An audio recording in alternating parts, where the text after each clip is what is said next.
Hello everyone, exam वारी में आप सभी का स्वागत है। दोस्तों, जैसे आप सभी को पता है कि हम लोग जीके जीएस के 1100 प्रश्नों को कर रहे हैं। कल की वीडियो हमने इसके 600 प्रश्नों को डिस्कस किया था। आज की वीडियो हम इसके आगे के प्रश्नों को देखेंगे। अगर आपने वो वीडियो नहीं देखी है तो प्लीज़ चैनल पर जाके देख सकते हैं। और अगर आप इसका PDF चाहते हैं तो ज्वाइन कीजिए हमारे टेलीग्राम चैनल को, जिसका लिंक आपको डिस्क्रिप्शन बॉक्स या कमेंट बॉक्स में मिल जाएगा। तो चलिए शुरू करते हैं। आज का हमारा पहला प्रश्न है, क्षुद्र ग्रह किनकी कक्षाओं के बीच पाए जाते हैं? तो क्षुद्र ग्रह मंगल और बृहस्पति के कक्षाओं के बीच पाए जाते हैं। ग्रहों की संख्या कितनी है? तो 8 है। सबसे बड़ा ग्रह कौन सा है? तो बृहस्पति सबसे बड़ा ग्रह है। और सबसे छोटा कौन सा है? तो बुध सबसे छोटा ग्रह है। और सूर्य के सबसे नजदीक कौन सा है? तो बुध है। और सबसे दूर कौन सा है? तो वरुण है। क्रम ध्यान रखिएगा, क्रम भी पूछा जाता है। और सूर्य क्या है? तो सूर्य एक तारा है। ठीक है, आगे बढ़ते हैं। माउंट एटना ज्वालामुखी पर्वत कहाँ पर है? काफी इंपॉर्टेंट है ये। माउंट एटना ये कहाँ पे है? तो इटली में है। और ये कैसा ज्वालामुखी है? तो ये सक्रिय ज्वालामुखी है। कैसा है? तो सक्रिय ज्वालामुखी है। और दो नाम और ध्यान रखिए आप, विसुवियस और स्ट्राम्बोली। विसुवियस और स्ट्राम्बोली ये भी कहाँ है? तो ये भी इटली में है। और स्ट्राम्बोली को भूमध्य सागर का प्रकाश स्तंभ भी कहा जाता है। आप इसको भी ध्यान रखिएगा।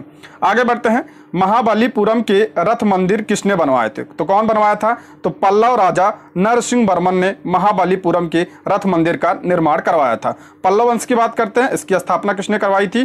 तो इसकी स्थापना सिंह विष्णु ने की थी। किसने? सिंह विष्णु ने की थी इसकी स्थापना। ठीक है, आगे बढ़ते हैं। कलिंग नरेश खारवेल का संबंध किस राज्य से था? किस राज्य था? तो मेघवाहन वंश से था ये खारवेल। मेघवाहन वंश की इसे चेदी वंश भी कहा जाता है। कौन सा वंश? चेदी वंश कहा जाता है। और इसकी स्थापना किसने की थी? तो महामेघवाहन ने इसकी स्थापना की थी। और इसी के नाम पे ये इसे मेघवाहन वंश कहा जाता है। आगे बढ़ते हैं। विश्व का सबसे ऊंचा ज्वालामुखी पर्वत कौन सा है? तो कौन सा है? माउंट कोटोपैक्सी विश्व का सबसे ऊंचा ज्वालामुखी पर्वत है। और ये कहाँ पे है? तो ये इक्वाडोर में। कहाँ पे? इक्वाडोर में है। और इसकी ऊंचाई कितनी है? 5897 मीटर इसकी ऊंचाई है। ठीक है, दक्षिण अमेरिका का में है।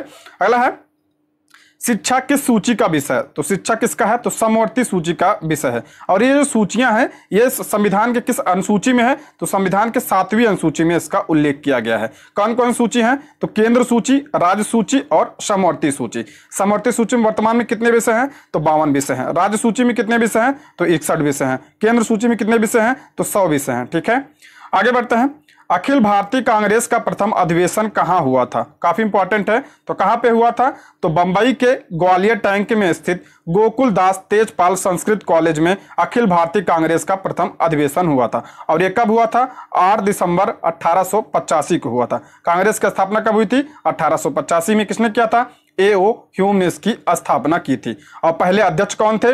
पहले अध्यक्ष WC बनर्जी थे। ठीक है, और पहले अधिवेशन में कितने लोगों ने भाग लिया था? तो 72 लोगों ने भाग लिया था। आप इसको भी ध्यान रखिएगा। ठीक है, आगे बढ़ते हैं। राज्य विधान पालिकाओं का उच्च सदन कौन सा होता है? उच्च सदन कौन सा होता है? तो विधान परिषद जो है ये कैसा सदन है? तो उच्च सदन होता है। और विधान परिषद का उल्लेख संविधान के किस आर्टिकल में किया गया है? आर्टिकल 171 में। वर्तमान में कितने राज्यों में विधान परिषद है? तो 6 राज्यों में जो है विधान परिषद है। कौन कौन से? आप रिवीजन करिएगा। बिहार, उत्तर प्रदेश, कर्नाटक, महाराष्ट्र, आंध्र प्रदेश और तेलंगाना। कितने राज्यों में? 6 राज्यों में है। और सबसे अधिक सीटें किस राज्य की हैं? तो 100 सीटें हैं। कहा कि उत्तर प्रदेश में सर्वाधिक विधान परिषद की सीटें हैं। आगे बढ़ते हैं। प्रार्थना समाज की स्थापना किसने की थी? जो मैं एक्स्ट्रा पॉइंट बता रहा हूं आप उसको भी नोट करिएगा। ठीक है, प्रार्थना समाज की स्थापना किसने की थी? आत्माराम पांडुरंग ने किया था। कब किया था? 1867 ईस्वी में महाराष्ट्र में प्रार्थना समाज की स्थापना किया था। ठीक है, आगे बढ़ते हैं। जिम कॉर्बेट नेशनल पार्क कहां पर स्थित है? जिम कॉर्बेट कहाँ है? तो ये उत्तराखंड में है, नैनीताल के पास। और जिम कॉर्बेट को रामगंगा ने, इसका नया नाम ध्यान रखिएगा, रामगंगा नेशनल पार्क। ठीक है, आगे बढ़ते हैं।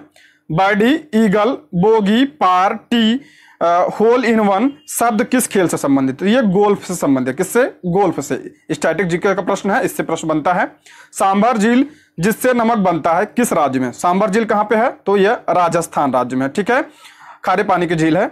अगला है, गुलाम वंश का कौन सा शासक चौगान या पोलो खेलते समय घोड़े से गिरकर मृत्यु को प्राप्त हुआ? किसकी मृत्यु चौगान खेलते समय हुई थी? तो कुतुबुद्दीन ऐबक की मृत्यु हुई थी। कब हुआ था? 1210 में।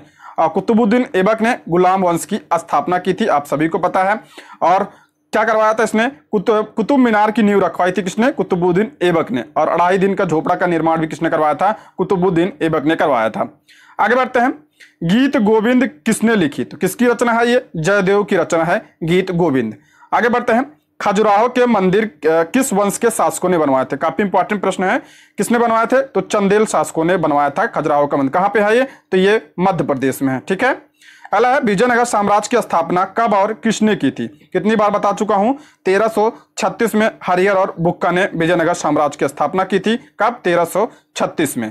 अगला प्रश्न है, घाना पश्चिम बिहार कहाँ स्थित है? तो ये भरतपुर राजस्थान में स्थित है घाना पश्चिम बिहार। अगला प्रश्न है, भारत में जंगली गधे कहाँ पाए जाते हैं? तो ये कच्छ के रण में। कहाँ पे है ये? गुजरात में पाए जाते हैं। आगे बढ़ते हैं, दास कैपिटल किसकी रचना है? तो ये कार्ल मार्क्स की रचना है दास कैपिटल। ठीक है। आगे बढ़ते हैं, महमूद गजनवी ने सोमनाथ मंदिर को कब लूटा था? तो कब लूटा था इसने? 1025 ईस्वी में महमूद गजनवी ने सोमनाथ मंदिर को लूटा था। पूछा जाता है उस समय वहां का शासक कौन था? तो भीम प्रथम। कौन था? भीम प्रथम। आप इसको भी ध्यान रखिएगा। आगे बढ़ते हैं, कौन सा अभ्यारण्य एक सींग वाले गैंडे के लिए प्रसिद्ध है? एक सींग वाला गैंडा काफी इंपॉर्टेंट है। कहां पे है? तो ये काजीरंगा। तो काजीरंगा नेशनल पार्क कहां पे है? तो असम में। असम के कुछ और नेशनल पार्क मैं बता रहा हूं, आप नोट करिएगा। रायमोना, रायमोना कहां पे है? तो ये असम में है। मानस कहां पे है? असम में है। ओरंग कहां पे है? ओरंग नेशनल पार्क, ये भी असम में है। नामेरी कहां है? तो ये भी असम में है। डिब्रू साइखोवा, तो ये भी असम में है। और देहिंग पटकई, ये भी कहां पे है? असम में। इतना आप ध्यान रखिएगा असम के बारे में। ठीक है। अगर है, रिपब्लिक पुस्तक किसने लिखी? तो किसकी है? तो प्लेटो की जो है ये है रिपब्लिक। अल्लाह, तैमूर लंग ने दिल्ली को कब लूटा था? तो तैमूर लंग ने 1398 में भारत पर आक्रमण किया था। उस समय शासक कौन था? तो नसरुद्दीन महमूद। नसरुद्दीन महमूद के समय में किया था। यह भी प्रश्न बनता है, किसके समय में? नसरुद्दीन महमूद तुगलक के समय में इसने आक्रमण किया था भारत पर। अल्लाह है, किस वायसराय के काल में वर्नाकुलर प्रेस एक्ट निरस्त किया गया था? ध्यान रखिए, निरस्त पूछा है। किसके समय में? तो लॉर्ड रिपन के समय में किया गया था। और ये वर्नाकुलर प्रेस एक्ट लाया किसने था? तो लिटन ने लाया था। किसके समय में लाया था? तो लिटन के समय में आया था। और कब आया था? 1878 में। ठीक है। और इसे रद्द किसने किया? तो लॉर्ड रिपन ने इसे रद्द किया था। प्रेस पर नियंत्रण से संबंधित था। आगे बढ़ते हैं, शेरशाह सूरी को कहां दफनाया गया था? तो शेरशाह सूरी का मकबरा कहां है? आप सभी को पता है, सासाराम बिहार में है। और इसकी मृत्यु कब हुई थी? तो 1545 में इसकी मृत्यु हुई थी। अगला प्रश्न है, न्यूट्रॉन की खोज किसने की थी? तो जेम्स चैडविक ने न्यूट्रॉन की खोज की थी। अगला प्रश्न है, परमाणु रिएक्टर में मंदक के रूप में किसका प्रयोग किया जाता है? तो मंदक के रूप में किसका प्रयोग किया जाता है? भारी पानी और ग्रेफाइट का प्रयोग किया जाता है। अगला प्रश्न है, विश्व का सबसे छोटा महाद्वीप कौन सा है? सबसे छोटा महाद्वीप कौन सा है? तो ऑस्ट्रेलिया सबसे छोटा महाद्वीप है। और सबसे बड़ा कौन सा है? तो एशिया महाद्वीप सबसे बड़ा है। अगला है, अमजद अली खान कौन सा वाद्य यंत्र बजाते हैं? तो किससे संबंधित है? ये सरोद से। अगला प्रश्न है, भारत का सबसे ऊंचा जलप्रपात कौन सा है? काफी इंपॉर्टेंट प्रश्न है। तो कौन सा है? जोंग जलप्रपात या गढ़सोप्पा जलप्रपात इसे कहा जाता है। किस नदी पर है? तो शरावती नदी पर है। किस राज्य में? तो कर्नाटक राज्य में है ये। और ये भारत का सबसे ऊंचा जलप्रपात है। अगला, सूर्य ग्रहण कब होता है? सूर्य ग्रहण कब होता है? जब सूर्य और पृथ्वी के बीच कौन आ जाता है? चंद्रमा आ जाता है। और ये कब होता है? तो ये अमावस्या का सूर्य ग्रहण लगता है। आप इसको भी ध्यान रखिएगा, काफी इंपॉर्टेंट है। अल्लाह, भारत में सोने की खान कहाँ है? तो कोलार जो है ये सोने की खान है। कहाँ पे है? तो ये कर्नाटक राज्य में है। अगला प्रश्न है, भारतीय संविधान में कितनी अनुसूचियां हैं? तो भारतीय संविधान में 12 अनुसूचियां हैं। और पूछा जाए मूल संविधान में कितनी अनुसूचियां थी? तो 8 थी। और वर्तमान में कितनी है? तो वर्तमान में अब 12 अनुसूचियां हैं। अगला प्रश्न है, पन्ना मध्य प्रदेश की खान किसके लिए प्रसिद्ध है? पन्ना कहाँ पे है? तो ये मध्य प्रदेश में। और किसके लिए प्रसिद्ध है? तो ये हीरा के लिए प्रसिद्ध है। नील नदी का उपहार कौन सा देश कहलाता है? तो नील नदी का उपहार किसे कहा जाता है? तो मिस्र को कहा जाता है। और नील नदी कहाँ से निकलती है? तो विक्टोरिया झील से नील नदी निकलती है। आप इसको भी ध्यान रखिएगा। आगे बढ़ते हैं, उस्ताद जाकिर हुसैन का संबंध किस वाद्य यंत्र से है? तो तबला से। ठीक है, जाकिर हुसैन का संबंध तबला से है। अगला है, अमेरिका की खोज किसने की? तो अमेरिका की खोज किसने किया था? 1492 में कोलंबस ने किया था। कब? 1492 में। अगला प्रश्न है, वंदे मातरम को सर्वप्रथम कांग्रेस के किस अधिवेशन में गाया गया था? किस में गाया गया था? तो 1896 के कलकत्ता अधिवेशन में। यह कहाँ पे हुआ था? तो कलकत्ता में हुआ था। और इसकी अध्यक्षता किसने की थी? तो रहमतुल्लाह सयानी ने इसकी अध्यक्षता की थी। आप इसको भी ध्यान रखिएगा, काफी इंपॉर्टेंट है, इससे प्रश्न बनता है। अगला प्रश्न है, सापेक्षता का सिद्धांत किसने खोजा था? ये किसने दिया था? तो एल्बर्ट आइंस्टीन ने सापेक्षता का सिद्धांत दिया था। अगला प्रश्न है, वायुयान की खोज किसने की थी? तो वायुयान की खोज किसने की थी? तो रॉबर्ट बंधु ने वायुयान की खोज की थी। इनका नाम क्या था? ओलिवर और विलीवर ने खोज की थी। अगला प्रश्न है, 7 पहाड़ियों का नगर कौन सा है? तो 7 पहाड़ियों का है रोम। रोम कहाँ की राजधानी है? तो इटली की राजधानी है। और किस नदी के किनारे है? तो टाइबर नदी के किनारे है। ठीक है, टाइबर नदी, आप इसको ध्यान रखिएगा।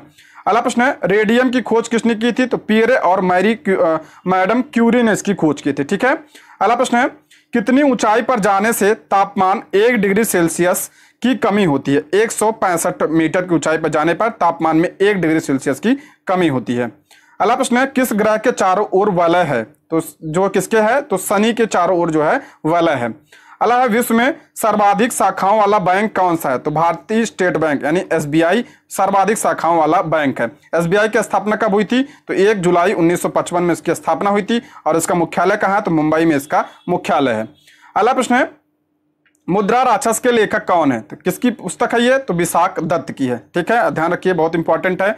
विक्रमशिला की स्थापना किसने की थी? विक्रमशिला विश्वविद्यालय की स्थापना किसने किया था? तो धर्मपाल ने किया था। किसने? धर्मपाल। अगर नालंदा की पूछा जाए तो किसने? कुमार गुप्त ने।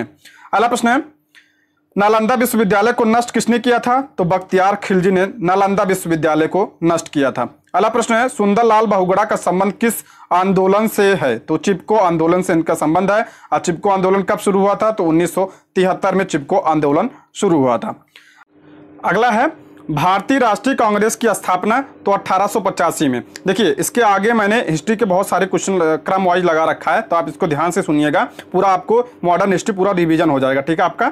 और पहला है, भारतीय राष्ट्रीय कांग्रेस का स्थापना 1885 में किसने किया था? तो ए.ओ. ह्यूम ने किया था। इसके पहले अध्यक्ष कौन थे? तो डब्ल्यू.सी. बनर्जी इसके पहले अध्यक्ष थे। सचिव कौन थे? तो ए.ओ. ह्यूम पहले सचिव थे। और पहला अधिवेशन कहाँ पे हुआ था? तो बंबई में इसका पहला अधिवेशन हुआ था। बंग भंग आंदोलन, स्वदेशी आंदोलन 1905 में। देखिए, बंगाल का विभाजन कब हुआ था? 1905 में। किसके समय में? तो लॉर्ड कर्जन के समय में। और इसी के विरोध में, बंगाल विभाजन के विरोध में 7 अगस्त 1905 को स्वदेशी आंदोलन चला था। उसके बाद मुस्लिम लीग की स्थापना, तो 1906 में मुस्लिम लीग की स्थापना हुई थी। किसने किया था? तो सलीमुल्लाह खान और आगा खान ने मुस्लिम लीग की स्थापना की थी। यह क्रम से है, आप इसको ध्यान से सुनिए। कांग्रेस का बंटवारा तो 1907 के सूरत अधिवेशन में कांग्रेस का बंटवारा हुआ था। किस अधिवेशन में? सूरत अधिवेशन में। और सूरत अधिवेशन की अध्यक्षता किसने किया था? तो रास बिहारी घोष ने इसकी जो है इसकी अध्यक्षता की थी। ठीक है, नरम दल और गरम दल में कांग्रेस का विभाजन हो गया था।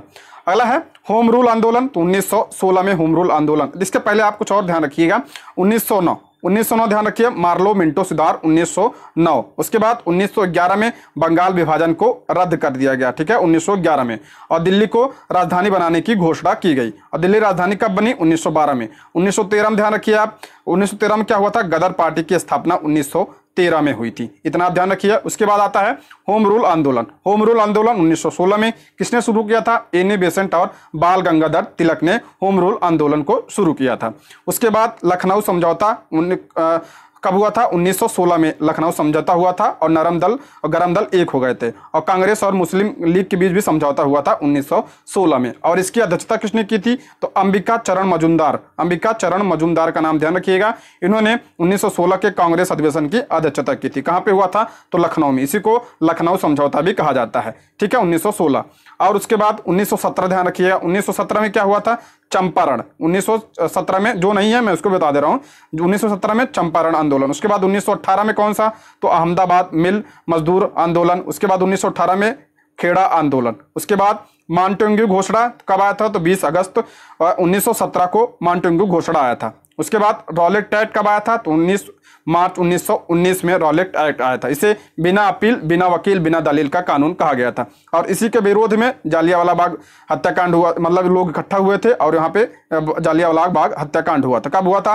13 अप्रैल 1919 को। कब? 13 अप्रैल 1919 में। ठीक है। उसके बाद खिलाफत आंदोलन की शुरुआत कब हुई थी? 1919 में खिलाफत आंदोलन हुआ था। उसके बाद हंटर कमेटी की रिपोर्ट कब प्रकाशित हुई? हंटर कमेटी जो है ये जालियांवाला बाग हत्याकांड की जांच के लिए इसे बनाया गया था और इसने रिपोर्ट कब सौंपी थी? 18 मई 1920 को इसने रिपोर्ट सौंपी थी। उसके बाद कांग्रेस का नागपुर अधिवेशन कब हुआ था? तो 1920 में कांग्रेस का नागपुर का अधिवेशन हुआ था और इसकी अध्यक्षता किसने की थी? तो सी विजय राघवाचार्य ने इसकी अध्यक्षता की थी। आप इसको ध्यान रखिए, किसने? सी विजय राघवाचार्य ने। अगला उसके बाद असहयोग आंदोलन। असहयोग आंदोलन की शुरुआत कब हुई थी? 1 अगस्त 1920 को असहयोग आंदोलन की शुरुआत थी। और चौरी चौरा कांड 4 फरवरी 1922 के। देखिए असहयोग आंदोलन, उसके बाद चौरी चौरा कांड कब हुआ? 4 फरवरी 1922 में। कहां पे? उत्तर प्रदेश के गोरखपुर में। और इसी की वजह से असहयोग आंदोलन को निरस्त कर दिया गया था। 12 फरवरी 1922 को असहयोग आंदोलन को गांधी जी ने वापस लिया था। उसके बाद क्या हुआ? स्वराज पार्टी की स्थापना कब हुई? 1 जनवरी 1923 में स्वराज पार्टी की स्थापना हुई। उसके बाद हिंदुस्तान रिपब्लिक एसोसिएशन की स्थापना इसकी कब हुई? 1924 में। सब क्रम से है, आप बस ध्यान से सुनिएगा। साइमन कमीशन भारत कब आया था? की नियुक्ति कब हुई थी? 8 नवंबर 1927 को इसकी नियुक्ति हुई थी। और ये भारत कब आया था? तो 3 फरवरी 1928 को साइमन कमीशन भारत आया था। उसके बाद आते हैं नेहरू रिपोर्ट। नेहरू रिपोर्ट कब आई थी? तो ये भी अगस्त 1928 में आया था। और 1928 में और क्या हुआ था? बारदोली सत्याग्रह, ये भी 1928 में हुआ था। उसके बाद लाहौर षड्यंत्र केस, ये कब हुआ था? 8 अप्रैल 1929 में लाहौर षड्यंत्र केस हुआ था। उसके बाद कांग्रेस का लाहौर अधिवेशन कब हुआ था? दिसंबर 1929 में कांग्रेस का लाहौर अधिवेशन हुआ था। और इसकी अध्यक्षता किसने किया था? तो जवाहरलाल नेहरू ने इसकी अध्यक्षता किया था। उसके बाद स्वाधीनता दिवस की घोषणा कब हुई? 2 जनवरी 1930 में स्वाधीनता दिवस की घोषणा हुई। एक बार हम पूरा फिर से रिवीजन कर लेते हैं। देखिए 1800, ध्यान सुनिएगा, 1885 में क्या? 1885 में कांग्रेस की स्थापना। उसके बाद 1905 में क्या हुआ था? बंगाल का विभाजन हुआ था और स्वदेशी आंदोलन भी 1905 में शुरू हुआ था। 1906 में क्या हुआ था? 1906 में मुस्लिम लीग की स्थापना। 1907 में कांग्रेस का विभाजन। फिर उसके बाद 1909 में मार्ले मिंटो सुधार आया था। उसके बाद 1911 में तो बंगाल विभाजन को रद्द दिल्ली राजधानी कब बनी? 1912 में। 1913 में क्या हुआ? तो 1913 में गदर पार्टी की स्थापना। फिर 1916 में क्या हुआ?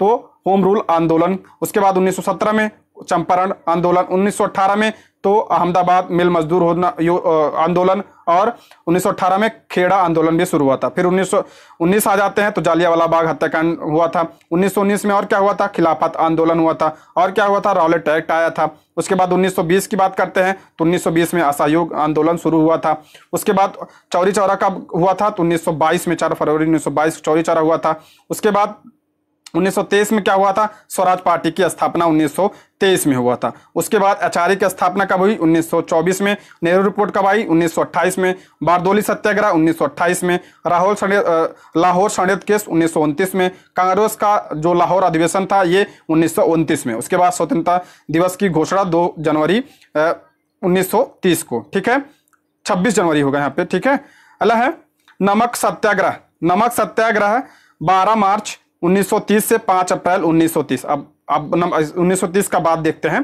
12 मार्च नमक सत्याग्रह, इसे दांडी मार्च भी बोलते हैं। दांडी मार्च कब शुरू हुआ था? 12 मार्च 1930 से 5 अप्रैल 1930 तक चला था और 6 अप्रैल को गांधी जी ने नमक कानून को तोड़ा था। सबने अवज्ञा आंदोलन की शुरुआत भी 6 अप्रैल को शुरू हुई थी।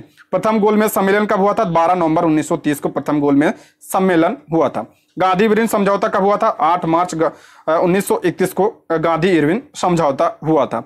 आगे हम द्वितीय गोलमेज सम्मेलन कब हुआ था? 7 सितंबर 1931 को द्वितीय गोलमेज सम्मेलन हुआ था और गांधी जी इसी सम्मेलन में भाग लिए थे। ठीक है, पूछा जाता है गांधी जी किस गोलमेज सम्मेलन में भाग लिए थे? तो द्वितीय गोलमेज सम्मेलन में भाग लिए थे। एक प्रश्न और बनता है कि तीनों गोलमेज सम्मेलन में कौन भाग लिया था? तो डॉक्टर भीमराव अंबेडकर तीनों गोलमेज सम्मेलन में भाग लिए थे। अगला है सांप्रदायिक पंचायत या कम्युनल अवार्ड। ये कब आया था? तो 16 अगस्त 1932 में आया था। उसके बाद पूना पैक्ट 1932 में।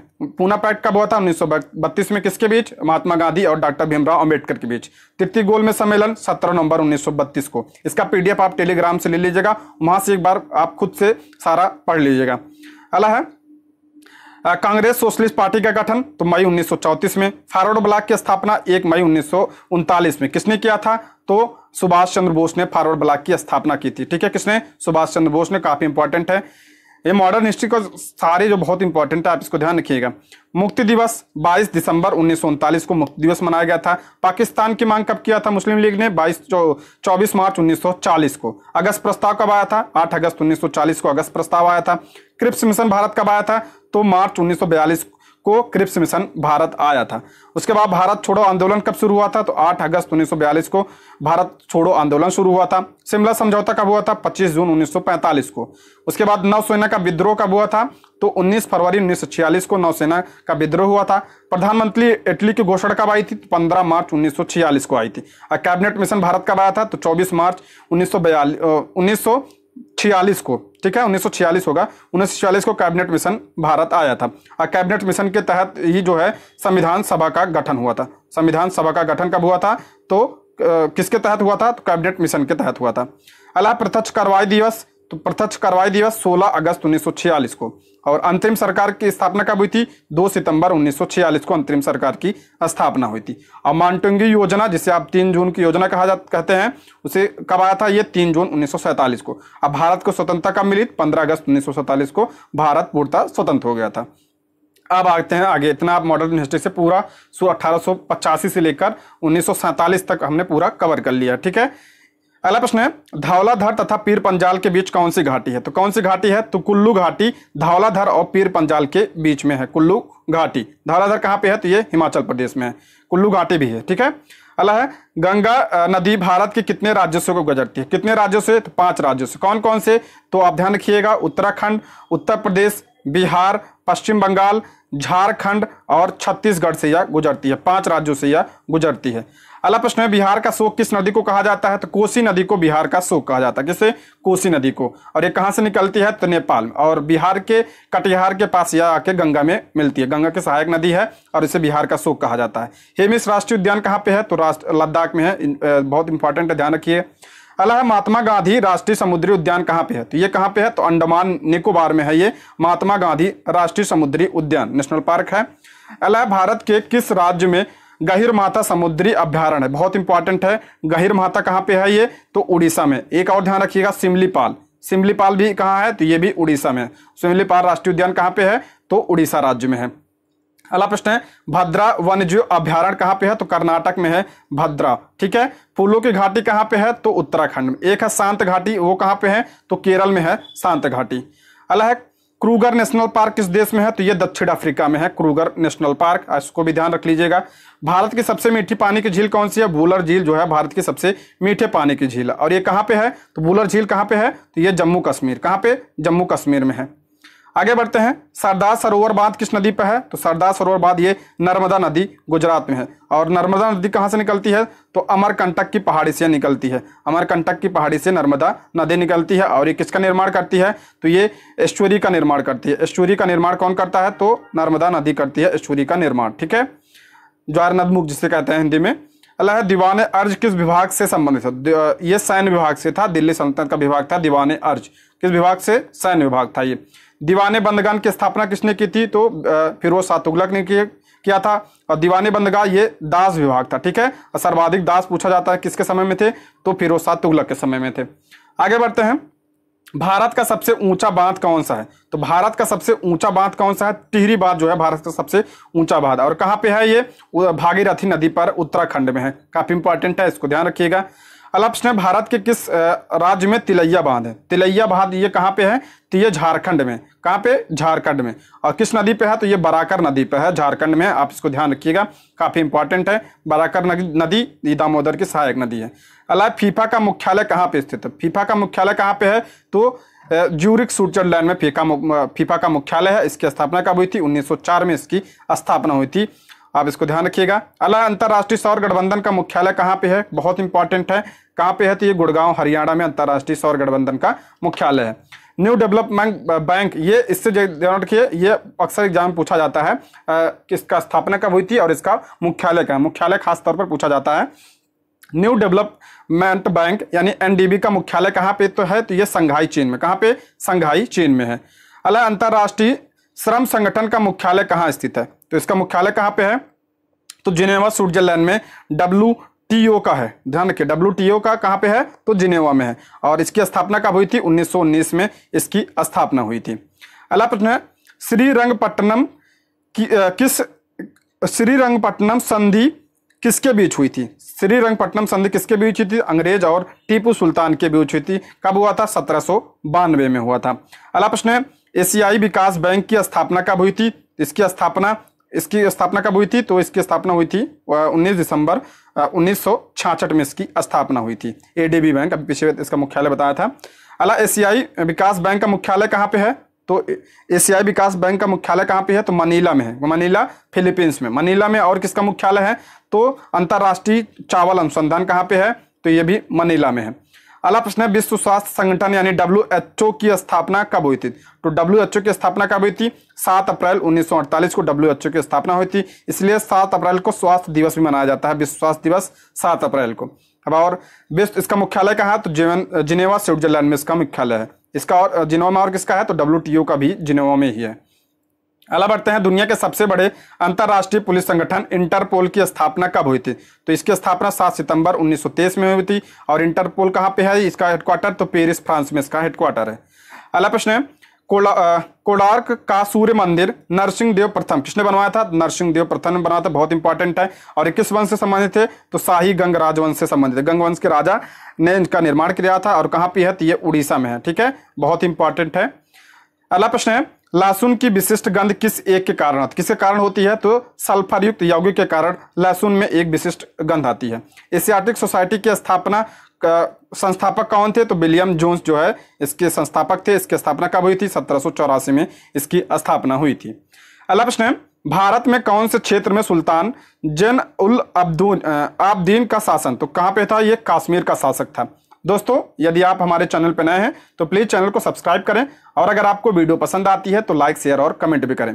दोस्तों अगर आप और किसी भी सब्जेक्ट का 500 प्रश्नों की सीरीज चाहते हैं तो प्लीज कमेंट बॉक्स में जरूर बताएं, ठीक है। अगला है संविधान के कौन से अनुच्छेद के अधीन भारत के राष्ट्रपति पर महाभियोग चलाया जा सकता है? यानी महाभियोग किस आर्टिकल में है? तो आर्टिकल 61 में। बहुत इंपॉर्टेंट है, आप इसको ध्यान रखिएगा।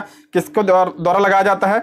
तो ये संसद के द्वारा, लोकसभा और इसमें लोकसभा और राज्यसभा के इसमें सदस्य होते हैं, ठीक है, लोकसभा और राज्यसभा। अगला प्रश्न है रक्त में पाई जाने वाली धातु कौन सा है? तो आयरन पाया जाता है, लोहा। रक्त का शुद्धिकरण कहाँ पे होता है? तो किडनी जो है रक्त का शुद्धिकरण करता है। और अधिकतम पोषक तत्व रक्त में कहाँ अवशोषित किए जाते हैं? बहुत इंपॉर्टेंट है, तो छोटी आंत में, ठीक है। सर्वाधिक पाचन जो है छोटी आंत में होता है। और पूछा जाता है जल का अवशोषण कहाँ होता है? तो बड़ी आंत में जल का अवशोषण होता है। अगला प्रश्न है पेट में भोजन को पचाने के लिए किसकी खास आवश्यकता होती है? तो एंजाइम्स की बहुत आवश्यकता होती है, आप इसको ध्यान रखिए। लार किसमें पाया जाता? लार किसके पाचन में सहायक होती है? तो स्टार्च में। और लार में कौन सा एंजाइम पाया जाता है? पहले ही पढ़ा था कल की वीडियो में, तो टाइलिन पाया जाता है। और ये स्टार्च को माल्टोज में तोड़ देता है। कल की वीडियो आप जरूर देख लीजिएगा, बहुत ही इंपॉर्टेंट प्रश्न है उसमें भी। अगला है पुर्तगालियों का प्रथम वायसराय कौन था? तो पुर्तगालियों का प्रथम वायसराय था फ्रांसिस डी अल्मीडा। कब से कब था? ये 1505 से 1509। और पहला पुर्तगाली भारत में कौन आया था? तो 1498 में वास्को डी गामा पहला पुर्तगाली जो था जो भारत आया था। अलावा मानव के आमाशय में अम्ल X उत्पन्न होता है, अम्ल X उत्पन्न होता है जो भोजन के पाचन में सहायक होता है। और उस X का नाम क्या है? तो हाइड्रोक्लोरिक अम्ल HCl। ये कहाँ से स्रावित होता है? तो आमाशय से। और ये भोजन को पचाने में सहायता प्रदान करता है। अगला है क्रेब्स चक्र में किसका संश्लेषण होता है? काफी इंपॉर्टेंट है, तो पायरुविक अम्ल का जो है संश्लेषण होता है क्रेब्स चक्र में। अगला प्रश्न है मानव शरीर में खून के शुद्धिकरण की प्रक्रिया को क्या कहता है? डायलिसिस कहा जाता है। क्या कहा जाता है? डायलिसिस कहा जाता है। अगला प्रश्न है पेप्सिन बदल देता है। तो पेप्सिन जो है किसको प्रोटीन को किसमें बदलता है? तो प्रोटीन को पॉलीपेप्टाइड में बदल देता है। किसमें? पॉलीपेप्टाइड में। बहुत इंपॉर्टेंट है, आप इसको ध्यान रखिएगा। आगे बढ़ते हैं पाचन क्रिया में प्रोटीन किस पदार्थ में बदल जाते हैं? तो पाचन क्रिया में प्रोटीन किस में बदलते हैं? तो एमिनो एसिड में यानी एमिनो अम्ल में बदलते हैं। अगला है वह अंग कौन सा है जो मानव शरीर में ग्लाइकोजन के रूप में कार्बोहाइड्रेट को जमा करता है? बहुत ही इंपॉर्टेंट प्रश्न है, तो कौन सा है? तो यकृत। यकृत ध्यान रखिए, बहुत ही इंपॉर्टेंट है। पित्त किसके द्वारा पैदा किया जाता है? यानी पित्त का श्रवण कहाँ से होता है? तो यकृत से होता है, ये भी बहुत इंपॉर्टेंट है। और जमा कहाँ होता है? तो ये पित्ताशय में जमा होता है यकृत पित्त, ठीक है। दौड़ लगाते समय मनुष्य का रक्तचाप यानी बीपी जो होता है वो क्या होता है, दौड़ लगाते समय क्या होता है, बढ़ जाता है। और कितना होता है इसका रेंज, 80 से 120 होता है। ठीक है, 80 से 120। अगला है, रक्त में लाल रंग किसके कारण होता है, तो होमोग्लोबिन के कारण होता है, आप सभी को पता है। होमोग्लोबिन में क्या होता है, तो लोहा यानी आयरन होता है, और इसका कार्य होता क्या होता है, ऑक्सीजन का परिवहन करना इसका कार्य होता है। जब कोई बाहरी पदार्थ मानव रुधिर प्रणाली में प्रविष्ट होता है तो प्रतिक्रिया कौन करता है, तो जो है ये डब्ल्यूबीसी क्या करता है, ये जो है प्रतिरक्षा गद्यका, ये क्या करता है, बाहरी संक्रमणों से बचाता है हमें। ठीक है, डब्ल्यूबीसी बहुत इंपॉर्टेंट है। ठीक है, आगे बढ़ते हैं। लाल रक्त कणिकाएं आरबीसी कहाँ उत्पन्न होती है, तो कहाँ पे होती है, तो ये अस्थि मज्जा में होती है। और आरबीसी का कब्रिस्तान किसे कहा जाता है, तो प्लीहा को आरबीसी का कब्रिस्तान कहा जाता है। आप इसको भी ध्यान रखिएगा। अगला प्रश्न है, और ये आरबीसी जो होता है इसका जीवन काल कितना होता है, 120 इसका जीवन काल होता है। आप इसको ध्यान रखिएगा, आरबीसी से ये बायोलॉजी में प्रश्न बनता है अक्सर। पचे हुए भोजन में मौजूद विषैले पदार्थ कौन सा अंग चूषण करता है, तो यकृत करता है। ठीक है, पचे हुए भोजन पदार्थ में विषैले पदार्थ का चूषण यानी अवशोषण कौन करता है, तो यकृत करता है। यकृत हमारे शरीर का बहुत ही इंपॉर्टेंट अंग है। अगला प्रश्न है, स्तनधारी किसमें यूरिया बनाते हैं, तो किसमें बनाते हैं, तो यकृत में यूरिया बनाते हैं। ठीक है, यूरिया। मूत्र का पीला रंग जो है किसके कारण होता है, यूरोक्रोम के कारण होता है, ये भी बहुत इंपॉर्टेंट है। अगला प्रश्न है, मानव शरीर के भीतर खून किसकी उपस्थिति के कारण नहीं जमता, कल की वीडियो में ये प्रश्न आया था, तो किसकी कमी उपस्थिति के कारण नहीं बनता है, तो हेपरिन के कारण नहीं बनता है। ठीक है, हेपरिन के कारण नहीं बनता। और कौन सा विटामिन जो है रक्त का थक्का बनने में सहायता प्रदान करता है, तो विटामिन के सहायता प्रदान करता है। अगला प्रश्न है, रुधिर के प्लाज्मा में किसके द्वारा एंटीबॉडी निर्मित होती है, तो किसके द्वारा एंटीबॉडी निर्मित होती है, तो लिम्फोसाइट के द्वारा एंटीबॉडी निर्मित होती है। ठीक है, अगला है, आयोडीन युक्त हार्मोन युक्त हार्मोन कौन सा है, तो थायरॉक्सिन जो है ये थायराइड ग्रंथ से स्रावित होता है, इसी कमी से आयोडीन रोग होता है। समानता निषेचन होता है, तो निषेचन जो है किसकी कहाँ पे होता है, तो गर्भाशय में होता है। मानव शरीर में रक्तचाप नियंत्रण कौन करता है, अधवृक्क। बीपी को कौन नियंत्रित करता है, तो अधवृक्क करता है, बहुत इंपॉर्टेंट है, आप इसको ध्यान रखिएगा। अगला प्रश्न है, जीवन रक्षा हार्मोन किस ग्रंथ से स्रावित होती है, तो ये एड्रिनल ग्रंथ से स्रावित होती है जीवन रक्षक हार्मोन्स। मानव शरीर की किस ग्रंथ को मास्टर ग्रंथ कहा जाता है, बहुत इंपॉर्टेंट है, तो पीयूष ग्रंथ को मास्टर ग्रंथ ही कहा जाता है। अगला प्रश्न है, मनुष्य के शरीर की सबसे छोटी ग्रंथ कौन सी है, तो पिट्यूटरी ग्रंथ जो है ये मनुष्य के शरीर की सबसे छोटी ग्रंथ। अगला प्रश्न है, गर्भाशय में शिशु के विकास की जानकारी हेतु किसका प्रयोग किया जाता है, तो अल्ट्रासाउंड को प्रयोग किया जाता है, आप सभी को पता है। स्त्रियों की नसबंदी को क्या कहा जाता है, इसे ट्यूबोटोमी कहा जाता है, आप इसको ध्यान रखिएगा। अगला प्रश्न है, गाय और भैंस के थनों में दूध उतारने के लिए किस हार्मोन्स की सुई लगाई जाती है, बहुत इंपॉर्टेंट है, तो ऑक्सीटोसिन की सुई लगाई जाती है। ठीक है, ऑक्सीटोसिन की। अगला, थायराइड ग्रंथि से थायरॉक्सिन स्रावित करने के लिए उत्तेजित करने वाला अंतरास्रावी हार्मोन्स कौन सा है, तो TSH कौन सा है, TSH है। अगला प्रश्न है, कौन सा हार्मोन्स लड़ो और उड़ो हार्मोन कहा जाता है, बहुत इंपॉर्टेंट है, इसे कौन, एड्रिनल, और एड्रिनल को कहा जाता है ये लड़ो और उड़ो हार्मोन्स। और ये कहां से स्रावित होता है, तो अधवृक्क से या स्रावित होता है। ठीक है, अगला प्रश्न है, किस कोशिका से इंसुलिन स्रावित होता है, तो बीटा, अग्नाशय की बीटा कोशिका अग्नाशय से स्रावित होता है ये इंसुलिन, और इसका काम क्या होता है, तो ये ब्लड शुगर को कंट्रोल करता है। अगला प्रश्न है, हृदय वंचित है, ध्यान रखिए वंचित पूछा है, तो हृदय जो है ये ऐच्छिक पेशी से वंचित है। ऐच्छिक पेशी जिसपे हमारा कंट्रोल होता है, अनैच्छिक जिसपे हमारा कंट्रोल नहीं होता है। तो हृदय कैसा है, तो ये अनैच्छिक पेशी है। कैसी पेशी है, तो अनैच्छिक है, तो अपने इच्छा के अनुसार चलती है। हमारी इच्छा के अनुसार, जैसे हाथ वगैरह ये कैसे चलती है, तो ये हमारी इच्छा अनुसार चलता है, हृदय हमारे अनुसार थोड़ी नहीं चलता है। अगला प्रश्न है, मानव त्वचा को रंग देने वाला वर्णक है, तो कौन सा है, तो मेलानिन है। ठीक है, अलग कंडारा जोड़ता है, बहुत इंपॉर्टेंट है, कंडारा यानी टेंडन किसको जोड़ता है, तो ये पेशी को हड्डी से जोड़ता है। ठीक है, अगला प्रश्न है, मानव शरीर में कौन सी ग्रंथि है ऐसी है जिसका संबंध शरीर की उत्तेजना से है, तो अधवृक्क, इसे से स्रावित होता है एड्रिनल। ठीक है, और ये उसे ही लड़ो और उड़ो हार्मोन्स कहा जाता है। अगला प्रश्न है, अधिक ऊंचाई पर मानव शरीर में लाल रक्त कणिकाएं क्या होती है, तो इसकी संख्या बढ़ जाती है, क्या होती है, संख्याएं इसकी बढ़ जाती है आरबीसी की। ठीक है, मानव हृदय में कितने कक्ष होते हैं, 4, 2 अलिंद और 2 निलय होते हैं। अगला प्रश्न, मानव शरीर में पैरों की हड्डियां, फिबुला और टीबिया कहाँ की हड्डी है, तो ये मानव शरीर के पैर की है। अगला प्रश्न है, होमोग्लोबिन की अधिकतम बंधुता होती है, तो किसके लिए होती है, तो ऑक्सीजन के लिए होती है। मानव शरीर में हार्मोनों में से कौन सा कैल्शियम फास्फोरस को विनियमित करता है, कौन सा, तो पारावाटू हार्मोन जो है ये कैल्शियम और क्या किसको करता है, तो ये फास्फोरस को विनियमित करता है, इसे ही पैराथायराइड कहा जाता है। ठीक है, अगला प्रश्न है, मानव में शरीर के किस भाग में शुक्राणु डिंब को निषेचित करता है? तो किस भाग में करता है? तो ये डिंब वाहिनी में करता है। ठीक है, आप इसको ध्यान रखिएगा, काफी इंपॉर्टेंट है। शरीर का सबसे बड़ा संसार का सबसे बड़ा पारितंत्र कौन है? तो समुद्र यानी सागर जो है ये संसार का सबसे बड़ा पारितंत्र है। अला मृदा अपरदन को रोका जा सकता है, आप सभी को पता है वृक्षारोपण के द्वारा मृदा अपरदन को रोका जा सकता है। जब हम बकरी का मांस खाते हैं तब हम द्वितीय कौन सा उपभोक्ता होते हैं? द्वितीयक। देखिए बकरी क्या है? देखिए क्या होता है? उत्पादक क्या? जैसे हरे पेड़ पौधे क्या है? उत्पादक होते हैं। और जो शाकाहारी जंतु होते हैं वो क्या होते हैं? वो प्राथमिक उपभोक्ता होते हैं। कैसे उपभोक्ता होते हैं? तो प्राथमिक उपभोक्ता होते हैं। जैसे बकरी, हिरन, ये सब किसमें आते हैं? तो प्राथमिक उपभोक्ता। शाकाहारी जो जंतु होते हैं वो प्राथमिक में आते हैं। उसके बाद द्वितीयक, अब हम इसको खाएंगे तो ये हम किसमें आएंगे? द्वितीयक श्रेणी में आएंगे। ठीक है, अगला प्रश्न है हाइड्रोफाइट कहते हैं। तो हाइड्रोफाइट एक जलीय पौधा, जलीय पौधों क्या कहा जाता है? हाइड्रोफाइट कहते हैं। ठीक है, आप इसको ध्यान रखिएगा। मरुविद्ध पौधा, ये करील जो है ये एक मरुस्थलीय पौधा है, मरुविद्ध पौधा कहते हैं इसे। पर्यावरण के अवयव का उदाहरण है। अजैव कौन सा है? तो वायु, क्या पहाड़, ये सब कैसे हैं? तो ये अजैव हैं। अगला है हाइड्रोफोनिक्स संबंधित है। हाइड्रोफोनिक्स क्या होता है? मिट्टी के बिना जो जल में उगाया जाता है, जो जल में उगाया जाता है पौधे, उसे क्या कहा जाता है? उसे हाइड्रोफोनिक कहा जाता है।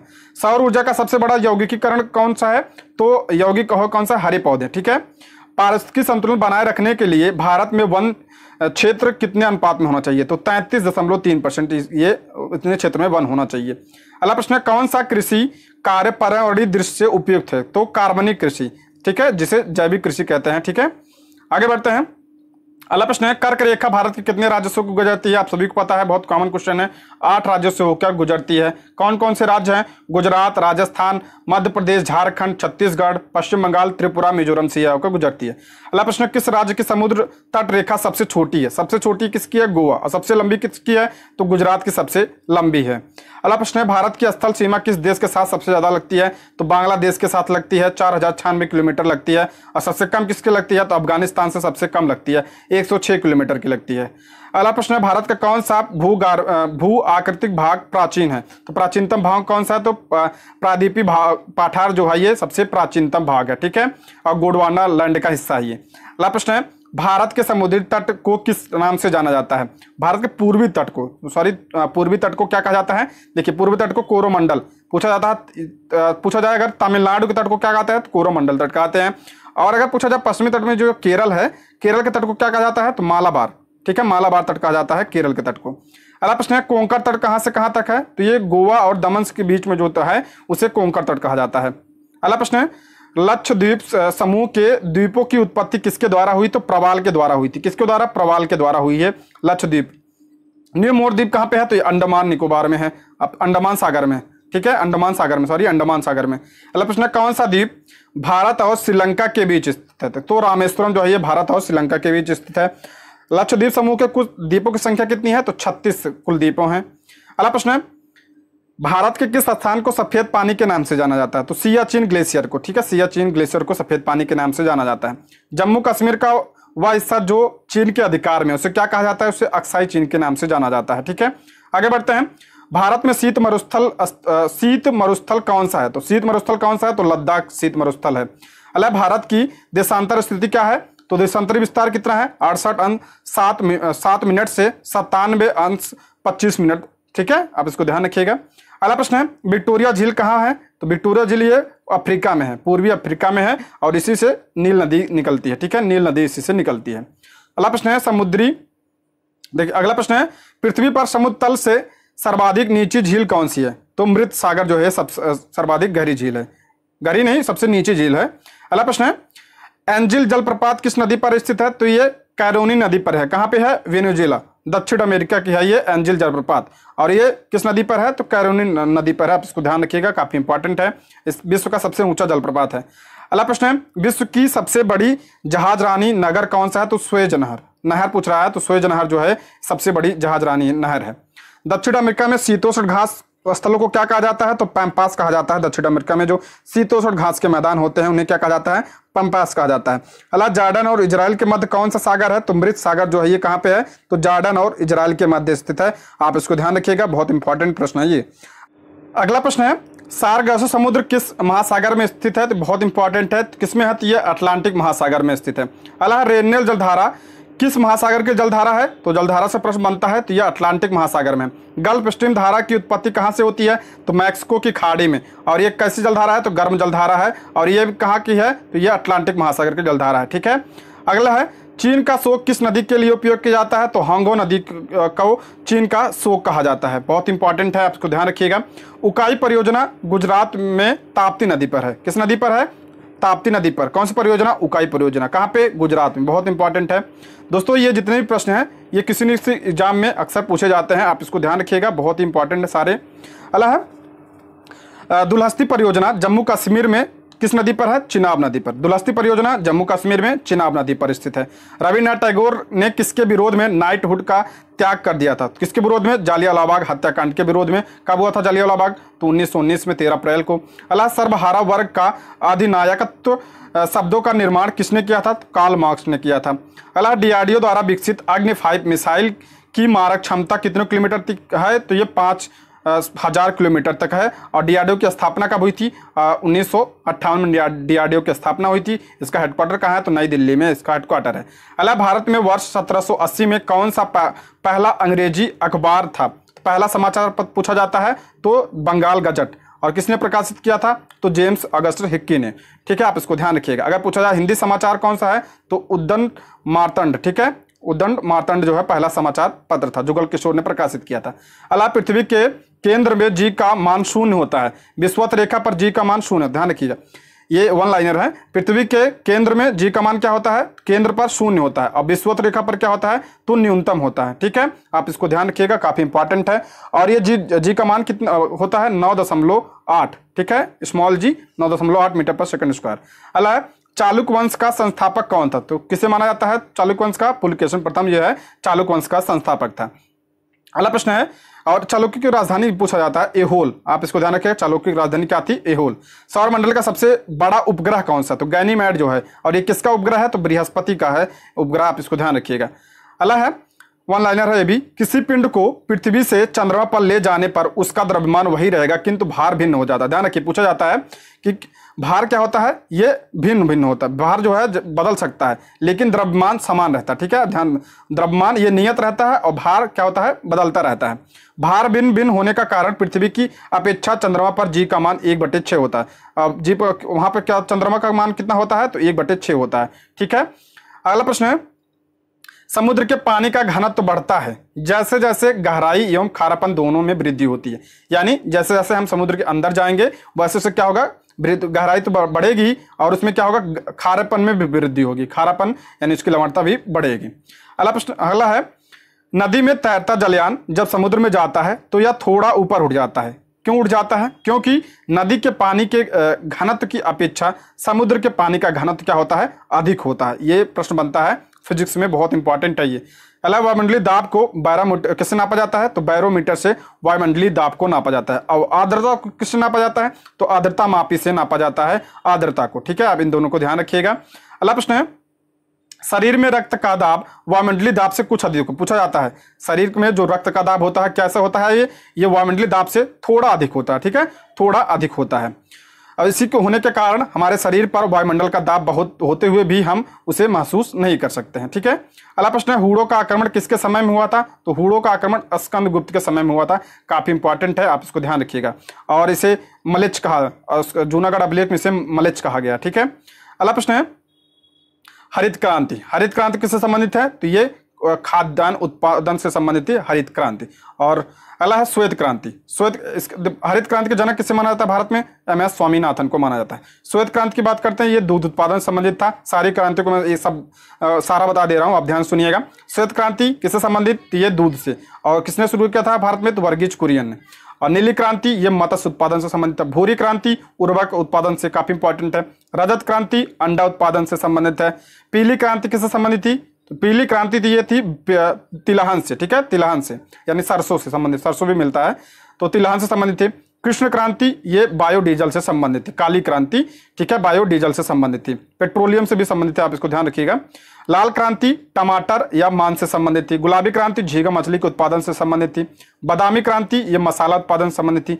सुनहरी क्रांति ये फल उत्पादन से संबंधित थी। अमृत क्रांति नदी जोड़ो परियोजना से संबंधित थी। दूसरा स्लेटी क्रांति ये सीमेंट उत्पादन से संबंधित थी। गोल क्रांति तो ये आलू उत्पादन से, ठीक है। और इंद्र धनुषी क्रांति सभी क्रांतियों पर निगरानी रखने हेतु इंद्र धनुषी क्रांति चलाया गया था। सनराइज या सूर्योदय क्रांति इलेक्ट्रॉनिक उद्योगों के विकास के लिए चलाया गया था। सूर्योदय क्रांति। गंगा क्रांति भ्रष्टाचार के खिलाफ सदाचार पैदा करने हेतु यह चलाया गया था, ठीक है। गंगा क्रांति बहुत इंपॉर्टेंट है, आप इसको ध्यान रखिएगा।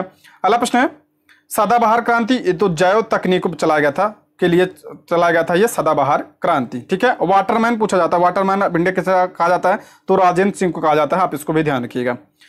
प्रमुख उष्ण कटिबंधीय घास के मैदान। घास के मैदान मैं सारा बता दे रहा हूं, आप जो है इसको ध्यान से सुनिएगा, इससे एग्जाम में तो एक प्रश्न हर साल बनता है, ठीक है। सवाना ये कहाँ पे पाया है, तो दक्षिण पूर्वी अफ्रीका में घास के मैदान को कहा, ये उष्ण कटिबंधीय, ये भी पूछा जाता है, उष्ण और शीतोष्ण भी पूछा जाता है। तो उष्ण कटिबंधीय सवाना है, कंपोस है, लानोस है। कंपोस कहाँ पाया जाता है, तो ब्राजील में। लानोस कहाँ पाया जाता है, तो ये वेनेजुएला में पाया जाता है, ठीक है।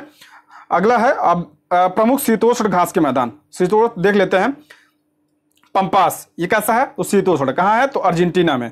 प्रेरी कहाँ पे है, तो अमेरिका में है। वेल्ड घास के कहाँ पे है, तो ये दक्षिण अफ्रीका में है। और स्टेपी कहाँ पे है, तो ये एशिया और यूरोप के घास के मैदान को स्टेपी कहा जाता है। डाउन्स घास के मैदान कहाँ, तो ये ऑस्ट्रेलिया। आज को ध्यान रखिएगा, इससे प्रश्न बनता है। अगला प्रश्न है, अब हम कुछ और देख लेते हैं, कल्चर देख लेते हैं, किसको क्या कहा जाता है। एरोफोनिक। एरोफोनिक क्या होता है, पौधे को हवा में उगाना क्या कहलाता है, तो एरोफोनिक कहा जाता है। क्या कहा जाता है उसे, एरोफोनिक कहा जाता है। जो पौधे हवा में उगाए जाते हैं उसे एरोफोनिक कहा जाता है। एपीकल्चर क्या होता है, मधुमक्खी पालन को एपीकल्चर कहा जाता है। हॉर्टिकल्चर किसे कहा जाता है, बागवानी को हॉर्टिकल्चर कहा जाता है। और फूल विज्ञान यानी फूलों का अध्ययन किसमें किया जाता है, तो फ्लोरिकल्चर में। इससे प्रश्न बनता है, प्रीवियस ईयर में आप देखिएगा कई सारे प्रश्न बने हैं। ओलरीकल्चर तो सब्जी विज्ञान, सब्जियों का अध्ययन ओलरीकल्चर। फलों का अध्ययन पोमोकल्चर, पोमोलॉजी कहते हैं। और विटिकल्चर अंगूर की खेती विटिकल्चर कराती है। केचुआ पालन क्या कराता है, वर्मीकल्चर। मत्स्य पालन पीसीकल्चर। रेशम पालन सेरीकल्चर। और रेशम कीट हेतु शहतूत उगाना, देखिए रेशम पालन जो है ये क्या कहलाता है, सेरीकल्चर। और रेशम कीट हेतु शहतूत का उगाना क्या कहलाता है, उसे मोरीकल्चर कहा जाता है, ठीक है। आगे बढ़ते हैं। झेलम नदी का उद्गम स्थल पीर पंजाल से होता है। कहां से होता है, झेलम नदी का उद्गम स्थल कहां पे है, पीर पंजाल। झील पूछे जाए तो शेषनाग झील, ठीक है, ध्यान रखिएगा, बहुत इंपॉर्टेंट है। शेषनाग झील से निकलती है कौन सी नदी, झेलम नदी। अब वन लाइनर है सारे। गंगा नदी का उद्गम कहां से होता है, तो गंगोत्री। कहां से, गंगोत्री ग्लेशियर उत्तराखंड से होता है गंगा नदी का उद्गम। यमुना नदी का उद्गम कहां से होता है, तो यमुनोत्री ग्लेशियर से होता है, ये भी उत्तराखंड से। और ये यमुना जो है गंगा की सबसे बड़ी सहायक नदी है। घाघरा नदी को सरयू के नाम से जाना जाता है। किस नाम से, सरयू के नाम से जाना जाता है घाघरा नदी को, ये भी गंगा की सहायक नदी है। बांग्लादेश में गंगा को क्या कहा जाता है, पद्मा कहा जाता है।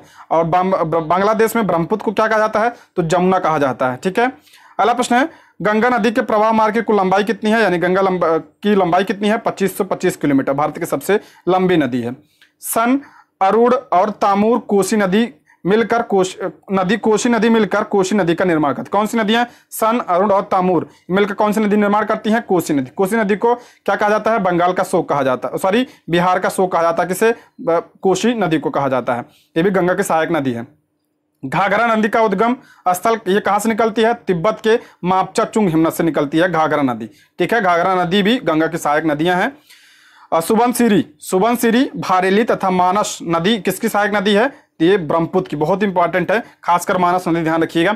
मानस नदी जो है ब्रह्मपुत्र की कहाँ, ये दाएं से मिलती है, ब्रह्मपुत्र के दाएं से मिलती है कौन सी नदी, तो मानस नदी। और दिव्यांग, लोहित, धनसिरी तथा कपिली ब्रह्मपुत्र नदी ये कहाँ से निकलती है, ये किनारे, सॉरी पूछा रहा कि बाएं, अच्छा बाएं किनारे पे कौन सी मिलती है, तो दिबांग, लोहित, धनसिरी और कपिली। दिबांग और लोहित ध्यान रखिएगा, पूछा जाता है। मानस, दिबांग, लोहित किसकी है, ये ब्रह्मपुत्र नदी की सहायक नदियां हैं।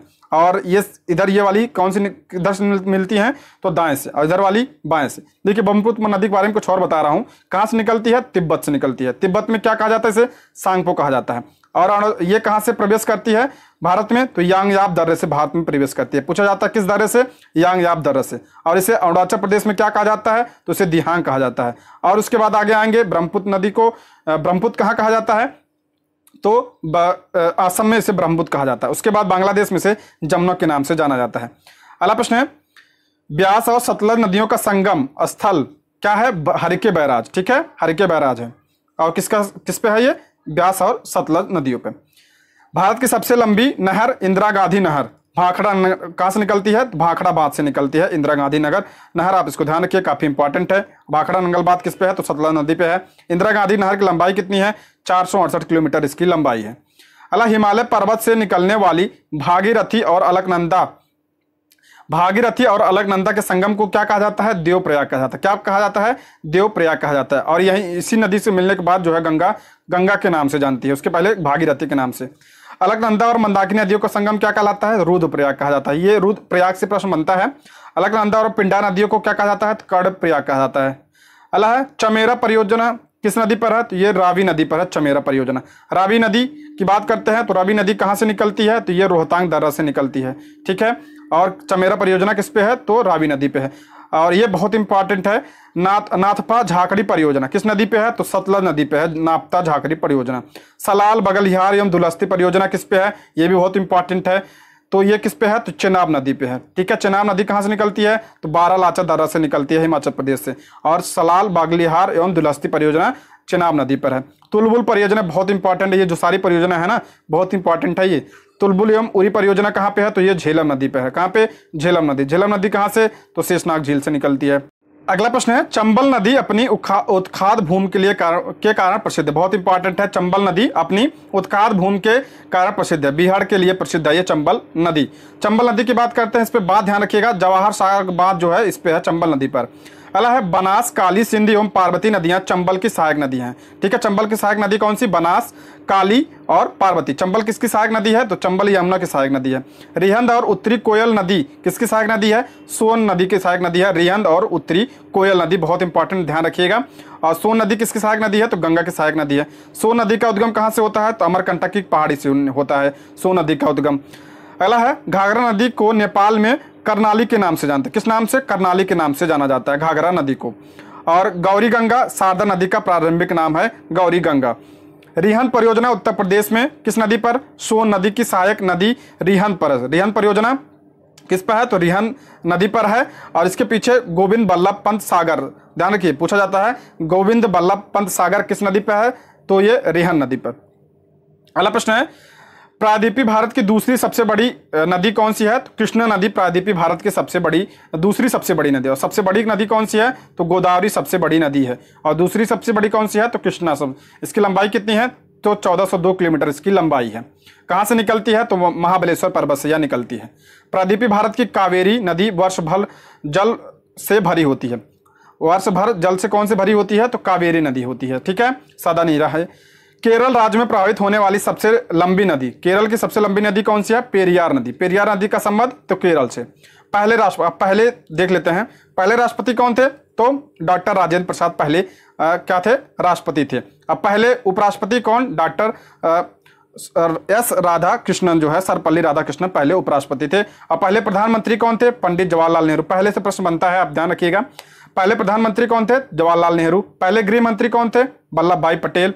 और पहले रेल मंत्री कौन थे? जॉन मथाई पहले रेल मंत्री। और पहले रक्षा मंत्री कौन थे? सरदार बलदेव सिंह पहले रक्षा मंत्री थे। और पहले शिक्षा मंत्री कौन थे? तो मौलाना अबुल कलाम आजाद पहले शिक्षा मंत्री थे। पहले गवर्नर जनरल भारतीय पूछ रहा है, पहले गवर्नर जनरल कौन थे? तो सी राजगोपालाचारी जो है ये पहले गवर्नर जनरल थे। ठीक है, भारतीय जो थे। पहले गवर्नर जनरल करा स्वतंत्र भारत के पहले कौन थे? तो लॉर्ड माउंटबेटन स्वतंत्र भारत के पहले गवर्नर जनरल थे। और ये अंतिम अंग्रेज थे गवर्नर जनरल। भारत के पहले मुख्य न्यायाधीश कौन थे? तो हरिलाल जे कानिया। बहुत पूछा जाता है एग्जाम में, कौन थे? हरिलाल जे कानिया पहले मुख्य न्यायाधीश थे। अब पहले निर्वाचन आयुक्त, ये भी पूछा जाता है, सुकुमार सोन जो है पहले निर्वाचन आयुक्त थे। पहले सूचना आयुक्त कौन थे? तो वजाहत हबीबुल्ला जो है पहले सूचना आयुक्त थे। अब पहले केंद्रीय सतर्कता आयुक्त यानी सीबीसी कौन थे? तो एन श्रीनिवास राव जो है पहले सीवी से। अगला है लोकसभा के पहले अध्यक्ष, बहुत इंपॉर्टेंट, कौन थे? तो जीबी मावलंकर जो है लोकसभा के पहले अध्यक्ष थे। पहले अटॉर्नी जनरल कौन थे? MC सेतलवाड़ जो है पहले अटॉर्नी जनरल थे। अब पहले मंत्रिमंडल सचिव कौन थे? NR पिल्लाई पहले मंत्री क्या थे? मंत्रिमंडल सचिव थे। ठीक है, आगे बढ़ते हैं। पहले थल सेना अध्यक्ष कौन था?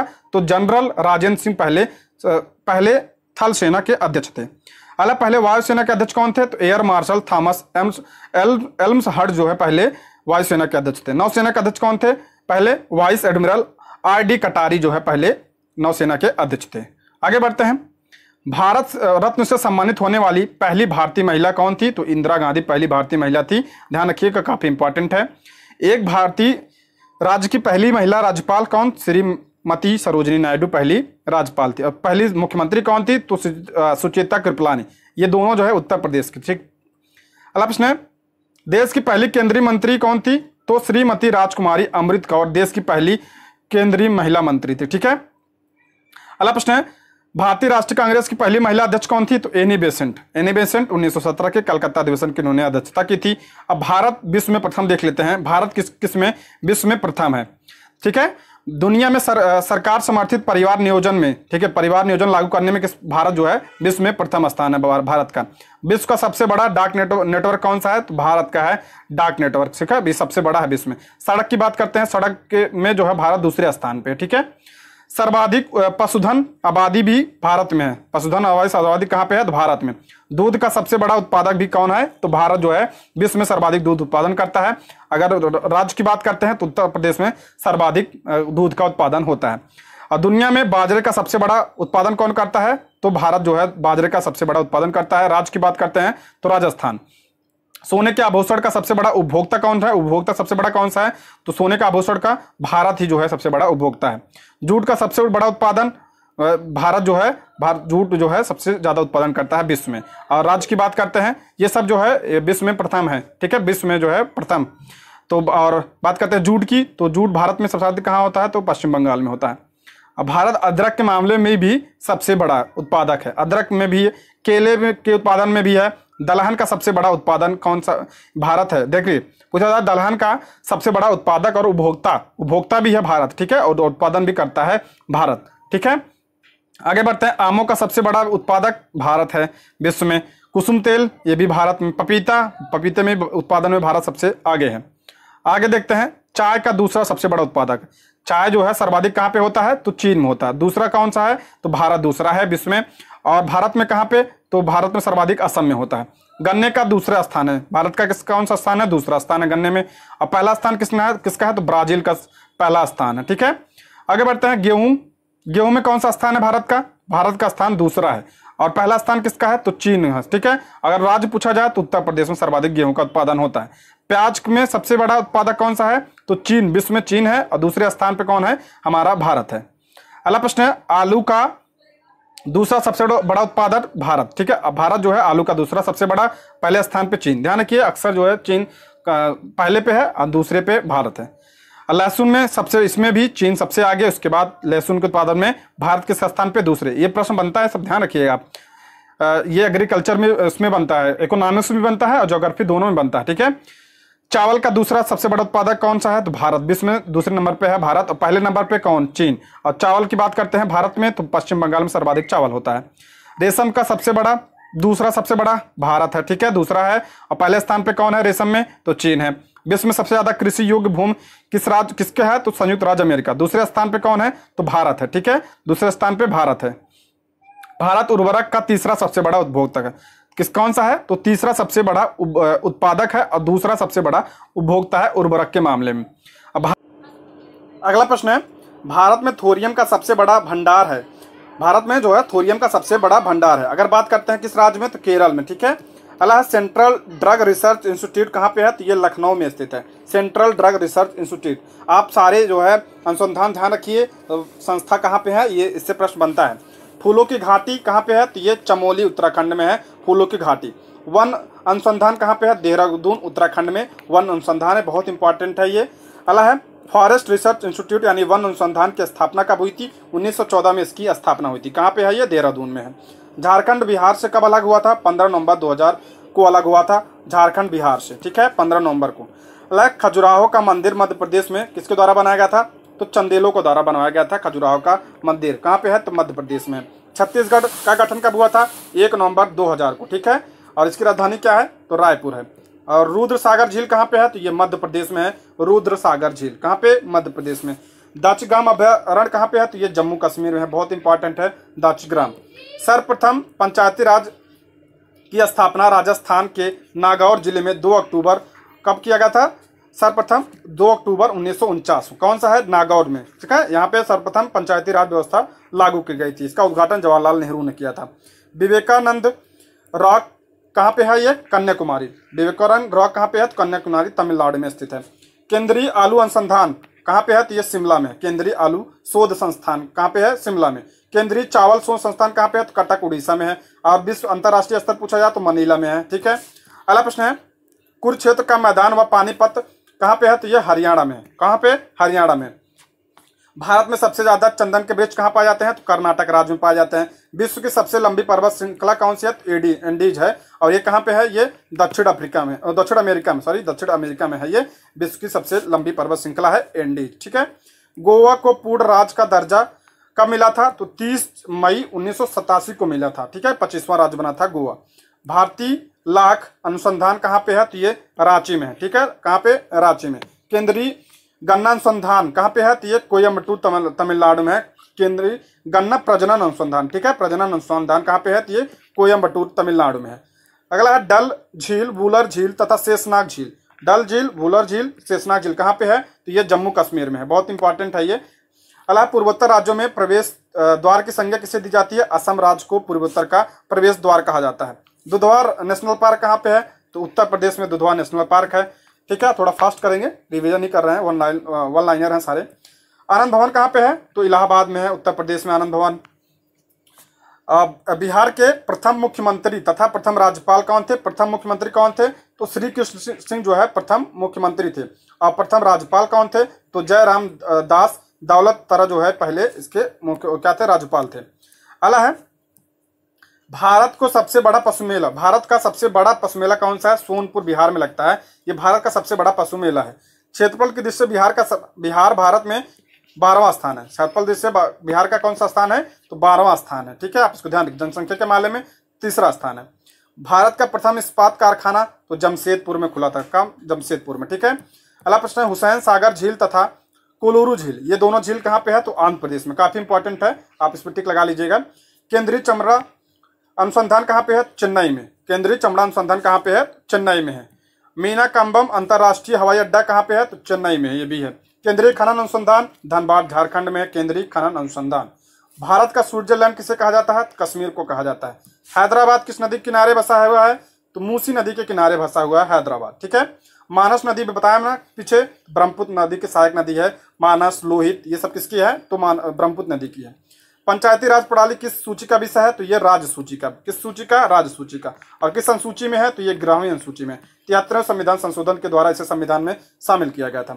उकाई परियोजना बहुत इंपॉर्टेंट है, ताप्ती नदी पर है गुजरात में। दुलास्ती परियोजना तो ये चेनाब नदी पर है जम्मू कश्मीर में। उज्जैन किसके किनारे बसा है? तो क्षिप्रा नदी, काफी इंपॉर्टेंट है। क्षिप्रा नदी के किनारे बसा है उज्जैन।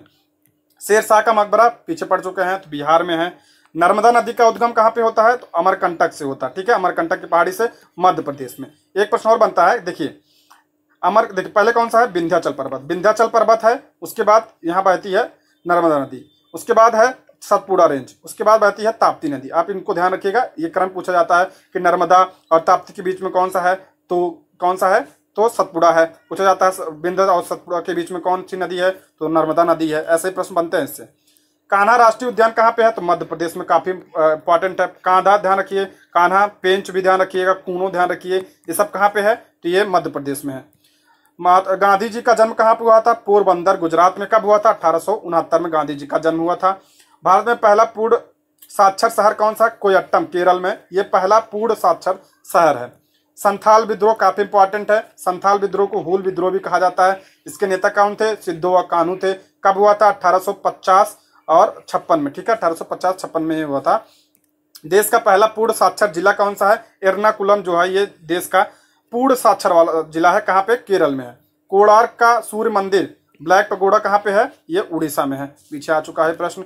भारत का सबसे प्राचीन तेल क्षेत्र, सबसे प्राचीन क्षेत्र कौन सा है? तो डिगबोई प्रथम है, डिगबोई। इसकी स्थापना 1901 में हुई थी। कहाँ पे है? असम में है। भारत में रबड़, सबसे ज्यादा रबड़ का उत्पादन कहाँ पे होता है? तो केरल में होता है। केरल की भाषा क्या है? तो मलयालम केरल की भाषा है। नील विद्रोह कब हुआ था? काफी इंपॉर्टेंट है। नील विद्रोह 1859 में नील विद्रोह हुआ था। इसके नेता कौन थे? तो दिगंबर विश्वास और विष्णु विश्वास। इसको ध्यान रखिए, काफी इंपॉर्टेंट है।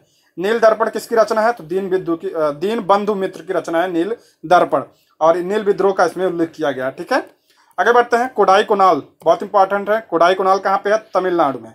ठीक है, नीलगिरी भी तमिलनाडु में है। नीलगिरी पे कौन सी जनजाति? टोडा जनजाति।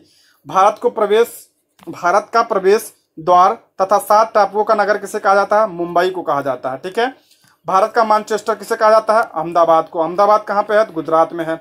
मुंडा और हो जनजाति कहाँ पे? तो झारखंड में मुंडा और हो जनजाति पाई जाती है। अगला प्रश्न है सलाल परियोजना, काफी इंपॉर्टेंट है। सलाल परियोजना चिनाब नदी पर। चिनाब नदी का उद्गम कहाँ से? बारालाचा दर्रा, हिमाचल प्रदेश में।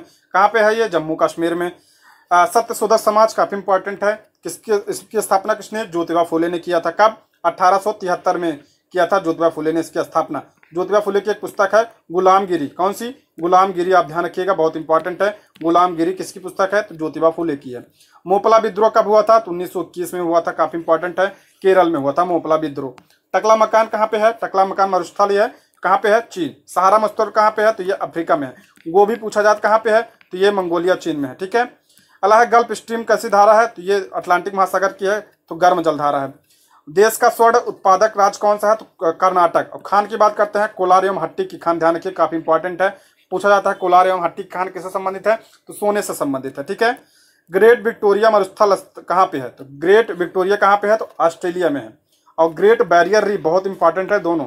ग्रेट विक्टोरिया मरुस्थल कहाँ पे है? ऑस्ट्रेलिया में। ग्रेट बैरियर रीफ ये भी ऑस्ट्रेलिया के पूर्वी तट पे है। ठीक है, ये प्रवाल से बनी है, प्रवाल भित्ति है, सबसे बड़ी रीफ है ये। ठीक है, केदारनाथ वन्य जीव बिहार कहाँ पे है? ये चमोली उत्तराखंड में है केदारनाथ वन्य जीव। ठीक है, नीला थोथा का रासायनिक नाम क्या है? तो कॉपर सल्फेट। इसका फार्मूला पूछा जाए CuSO4 × 5H2O। ठीक है, इसका फार्मूला CuSO4 × 5H2O इसका फार्मूला है, कॉपर सल्फेट।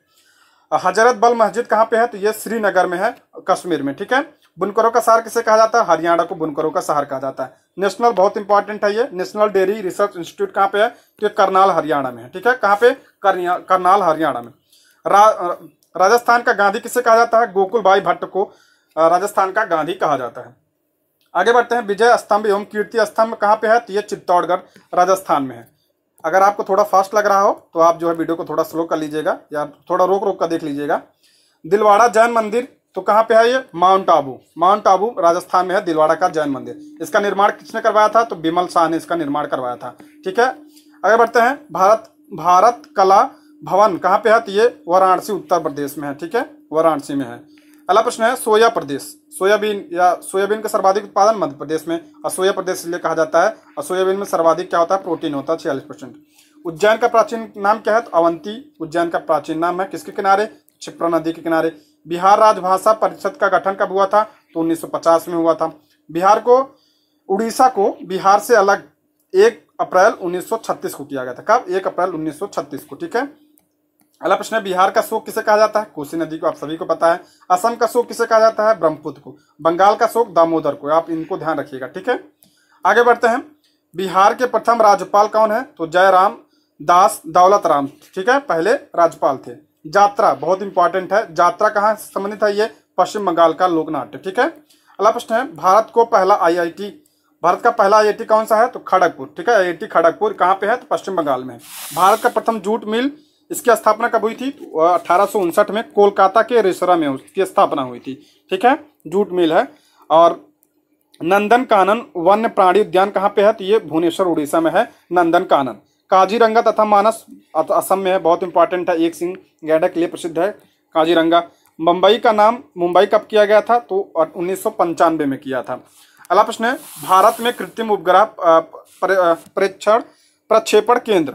भारत में कृत्रिम उपग्रह प्रक्षेपण केंद्र कहाँ पे है? तो श्रीहरिकोटा आंध्र प्रदेश में। ठीक है, और यहीं से तो चंद्रयान 3 को लॉन्च किया गया था। ठीक है, अला भारत का जुड़वा शहर किसे कहा जाता है? सिकंदराबाद और हैदराबाद को भारत का जुड़वा शहर कहा जाता है। आंध्र प्रदेश का प्राचीनता नाम क्या है? तो अमरावती। अगला प्रश्न है, भारत में कोहिनूर हीरा ये किस खान से निकाली गई थी? तो गोलकुंडा की खान से। कहाँ पे है? आंध्र प्रदेश में है। ठीक है।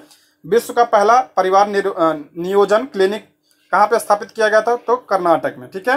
अगला प्रश्न है, भारत का इलेक्ट्रॉनिक शहर या भारत का बगीचा किसको कहा जाता है? तो बेंगलोर को कहा जाता है भारत का इलेक्ट्रॉनिक शहर, सिलिकॉन कहा जाता है, सिलिकॉन वैली।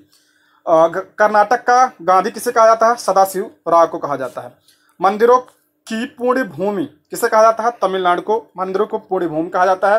राजीव गांधी की हत्या तो पेराम्बूर 1991 में तमिलनाडु में हुई थी। ठीक है। अगला है, पद्मनाथ स्वामी का मंदिर कहाँ पे है? तो तिरुअनंतपुरम में है, केरल में पद्मनाथ स्वामी का मंदिर है। धान का कटोरा किसे कहा जाता है? छत्तीसगढ़ को धान का कटोरा कहा जाता है। अगला, दिल्ली को राष्ट्रीय राजधानी क्षेत्र घोषित किया गया था कब? तो इसे एनसीआर जिसे आप कहते हैं, कब घोषित किया गया था? 69वें संविधान संशोधन 1991 के द्वारा इसे घोषित किया गया था। 2.5 दिन का झोपड़ा कहाँ पे है? अजमेर। किसका निर्माण किसने करवाया था? ऐबक ने इसका निर्माण करवाया था। दक्षिण का कश्मीर किसे कहा जाता है? तो केरल को दक्षिण का कश्मीर कहा जाता है। केसर का सर्वाधिक उत्पादन कहाँ पे होता है? तो जम्मू कश्मीर में केसर का सर्वाधिक उत्पादन होता है। अब विश्व में पूछा जाए तो ईरान में। अल्लाह है, गोंडवाना कोयला क्षेत्र कहाँ पे है? तो ये मध्य प्रदेश में है। अल्लाह, श्रीनगर झेलम नदी के किनारे स्थित है। ठीक है। अगला प्रश्न है, भारत में संघ शासित क्षेत्र लक्षद्वीप की भाषा क्या है? तो मलयालम यहाँ की भाषा है। भारत में इलायची का सर्वाधिक उत्पादन तो केरल में होता है। इलायची पहाड़ी कहाँ पे है? ये भी केरल में है। ठीक है। अगला प्रश्न है, लाल मिर्च के उत्पादन में अग्रणी राज्य, लाल मिर्च कहाँ पे होता है सर्वाधिक? आंध्र प्रदेश में होता है। भारत का चीनी का कटोरा किसे कहा जाता है? उत्तर प्रदेश को भारत का चीनी का कटोरा कहा जाता है।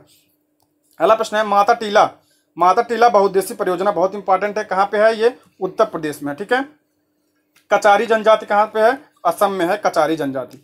प्रसिद्ध हिंदू तीर्थ स्थल अमरनाथ गुफा ये कहाँ पे है? तो ये जम्मू कश्मीर में है अमरनाथ गुफा। अयोध्या तथा लुधियाना, अयोध्या किस नदी किनारे? सरयू। और लुधियाना तो सतलज नदी के किनारे स्थित है। नदियों के किनारे स्थित जो शहर है उस प्रश्न बनता है। कृष्णा जल विवाद से संबंधित 2 राज्य, कृष्णा जल विवाद किसके बीच में है? तो आंध्र प्रदेश एवं कर्नाटक के बीच में। ठीक है। बांदीपुर प्रोजेक्ट टाइगर रिजर्व कहाँ पे है? तो ये कर्नाटक में है, बांदीपुर प्रोजेक्ट टाइगर रिजर्व। ठीक है। बडागा जनजाति कहाँ की निवास करती है? तमिलनाडु में। और कौन सी है यहाँ पे? टोडा भी ध्यान रखिएगा। भरतपुर अभ्यारण्य कहाँ पे है? तो ये राजस्थान में काफी इंपॉर्टेंट है। गिर राष्ट्रीय उद्यान कहाँ पे है? तो गुजरात में गिर राष्ट्रीय उद्यान है, एशियाई शेरों के लिए यह प्रसिद्ध है। मयूरभंज एवं क्योंझर उड़ीसा में है। मयूरभंज कहाँ पे है? तो ये उड़ीसा राज्य में स्थित है, बहुत इंपॉर्टेंट है। पूर्व का बोस्टन किसे कहा जाता है? अहमदाबाद को पूर्व का बोस्टन कहा जाता है। सेब उत्पादन में अग्रणी राज्य कौन? सेब उत्पादन में कौन सा है? तो हिमाचल प्रदेश में। कावेरी जल विवाद किसके बीच में है? तो कर्नाटक एवं तमिलनाडु के बीच में है कावेरी जल विवाद। राजस्थान का खेतड़ी जो है किसके लिए प्रसिद्ध है? तांबे के लिए प्रसिद्ध है, बहुत इंपॉर्टेंट है। अगला है, विख्यात तट मंदिर कहाँ पे है? ये तट मंदिर तो मामल्लपुरम में है तट मंदिर। ठीक है। अगला है, मोन घाटी कहाँ पे है? मोन घाटी ये केरल में है। ठीक है। हल्दी घाटी का युद्ध 1576 में। भूमि का संबंध कहाँ पे है? राजस्थान में। हल्दी घाटी का युद्ध किसके बीच हुआ था? महाराणा प्रताप और किसके बीच में हुआ था? अकबर के बीच में हुआ था। कब? 1576 में। और ये कहाँ पे हल्दी घाटी? तो राजस्थान में है। भारत में सिलिकॉन वैली के नाम से कौन जाना जाता है? तो बेंगलोर को सिलिकॉन वैली कहा जाता है। कर्नाटक का रत्न किसे कहा जाता है? तो मैसूर को कर्नाटक का रत्न कहा जाता है। लौह अयस्क बैलाडीला बहुत पूछा जाता है। बैलाडीला किसके लिए प्रसिद्ध है? तो लौह अयस्क के लिए। कहाँ पे है? छत्तीसगढ़ में। ठीक है। तिरुपति मंदिर कहाँ पे है? आंध्र प्रदेश में। किस जिले में? चित्तूर जिले में। ठीक है। नासिक किस नदी के किनारे स्थित है? तो गोदावरी नदी के किनारे नासिक स्थित है और यहीं से निकलती है। अलग गुलाबी शहर तथा भारत का पेरिस का उपनाम, यानी गुलाबी शहर और भारत का पेरिस किसे कहा जाता है? तो जयपुर को कहा जाता है। दक्षिण भारत का मैनचेस्टर किसे कहा जाता है? कोयम्बटूर को कहा जाता है, काफी इंपॉर्टेंट है। उत्तर भारत किसे कहा जाता है? तो कानपुर को कहा जाता है। अगला प्रश्न है, भारत का पीटर्सबर्ग किसे कहा जाता है? जमशेदपुर को कहा जाता है। कहाँ पे है? झारखंड में है। अलमाटी बांध किस पे है? तो कृष्णा नदी, काफी इंपॉर्टेंट है। कृष्णा नदी पे कौन सा बांध है? तो अलमाटी बांध। और किस राज्य में है? तो कर्नाटक राज्य में। मेट्टूर बांध कहाँ पे है? तो कावेरी नदी पर है मेट्टूर बांध। ठीक है। तमिलनाडु में राज्य में है ये कौन सा? मेट्टूर बांध। ठीक है। अगला प्रश्न है, नल सरोवर पक्षी अभ्यारण्य ये कहाँ पे है? तो गुजरात में, काफी इंपॉर्टेंट है ये नल सरोवर। और मीनाक्षी मंदिर कहाँ पे है? तो मदुरई में तमिलनाडु में है। भारतीय मौसम विज्ञान अनुसंधान काफी इंपॉर्टेंट है, नई दिल्ली में है भारतीय मौसम विज्ञान संस्थान। दोस्तों, बिहार पुलिस से हमने कई सारे प्रैक्टिस करा रखा है। अगर आपने वीडियो नहीं देखी है तो प्लीज़ चैनल पे जाके देख सकते हैं। अलग अलग सब्जेक्ट को हमने करा रखा है, ठीक है। अगला प्रश्न है हुंडरू जलप्रपात। हुंडरू जलप्रपात कहाँ पे है? तो स्वर्ण रेखा नदी पर। किस राज्य में? तो झारखंड में है, ठीक है। बहुत इंपॉर्टेंट है ये। भारतीय मौसम वेधशाला कहाँ पे है? तो ये पुणे में है। सूरत तथा लखनऊ क्रमशः, सूरत किस नदी के किनारे? तो ताप्ती नदी किनारे, लखनऊ गोमती नदी किनारे। भुवनेश्वर का वास्तुकार कौन है? तो भुवनेश्वर कहाँ पे है? तो उड़ीसा में है। कौन इसका वास्तुकार? कोनिस वर्गर इसका वास्तुकार है। फल शोध संस्थान, फल शोध संस्थान कहाँ पे है? तो सबौर भागलपुर में है। सुखना झील काफी इंपॉर्टेंट है। सुखना झील कहाँ पे है? तो चंडीगढ़ में है। घाना पक्षी विहार, ये कहाँ पे? राजस्थान में घाना पक्षी विहार है। अरब सागर की रानी किसे कहा जाता है? कोच्चि को अरब सागर की राजधानी भी कहा जाता है, केरल में है। राजस्थान का गौरव किसे कहा जाता है? चित्तौड़गढ़ को कहा जाता है। अगला प्रश्न है बॉक्साइट, अभ्रक तथा यूरेनियम उत्पादन में भारत का कौन सा राज्य है? अग्रणी राज्य कौन सा है? तो झारखंड है, ठीक है। बहुत इंपॉर्टेंट है। भारत में सर्वाधिक अभ्रक होता है। मूंगफली तथा कपास उत्पादन में कौन सा राज्य अग्रणी है? तो गुजरात में सर्वाधिक मूंगफली तथा कपास होता है। चावल तथा जूट में कौन सा है? तो चावल और जूट सर्वाधिक कहाँ पे होता है? तो ये पश्चिम बंगाल में होता है। गेहूं और चना जौ, गेहूं चना जौ दूध किसमें है? तो ये उत्तर प्रदेश में फर्स्ट है। चाय तथा तंबाकू में कौन है? तो चाय में कौन है? असम है। असम और तंबाकू में कौन है? तो आंध्र प्रदेश है। दलहन बहुत इंपॉर्टेंट है। भारतीय दलहन अनुसंधान केंद्र कहाँ पे है? तो कानपुर में है। ये देश का पहला बायोटिक सिटी कौन सा है? तो लखनऊ, ठीक है। देश का पहला बायोटिक सिटी कौन सा है? लखनऊ उत्तर प्रदेश। लखनऊ किसके किनारे? गोमती नदी किनारे। सब्सिडी हटाने वाला देश का पहला राज्य पश्चिम बंगाल है। आधुनिक ढंग से सूती वस्त्र की पहली मिल स्थापित कहाँ की गई थी? कोलकाता के समीप फोर्ट ग्लास्टर में स्थापित की गई थी। भारत में ऊन की पहली मिल कहाँ पे है? तो कानपुर में, ठीक है। और बेगमपेट अंतर्राष्ट्रीय हवाई अड्डा कहाँ पे है? तो ये हैदराबाद में है बेगमपेट। नागार्जुन सागर परियोजना कहाँ पे है? तो ये आंध्र प्रदेश में। किस नदी पर? कृष्णा नदी पर। टेहरी बांध आ चुका है। टेहरी बांध परियोजना उत्तराखंड में भागीरथी नदी पर। बद्रीनाथ, ये बद्रीनाथ कहाँ पे है? तो ये अलकनंदा नदी के किनारे स्थित है। सिमलीपाल बता चुका हूँ। सिमलीपाल कहाँ पे है? तो उड़ीसा। सिमलीपाल उड़ीसा में। पूर्व का स्कॉटलैंड किसे कहा जाता है? मेघालय को पूर्व का स्कॉटलैंड कहा जाता है। लास्ट प्रश्न, सबसे लंबा राष्ट्रीय राजमार्ग क्या है? तो NH-44 ये सबसे लंबा राष्ट्रीय राजमार्ग है। दोस्तों ये रहे आज के प्रश्न। Thank you for watching.